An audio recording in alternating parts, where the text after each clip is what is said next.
గాంధీవధారి అర్జునుని శరాన్ని నేను పితామహ. యుద్ధం చేయండి. సంధించిన శరం తూణీరంలోనికి తిరిగి వెళ్ళదు. నీ పితామహుడు నీకు ఆదేశం ఇస్తున్నాడు, వెళ్ళిపో.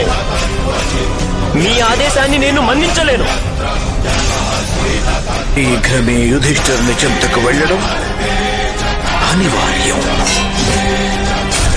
వారు ఒంటరిగా ఉన్నారు అగ్రజ.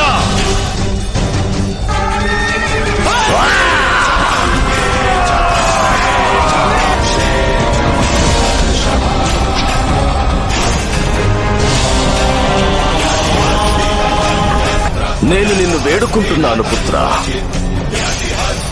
వెళ్ళిపో.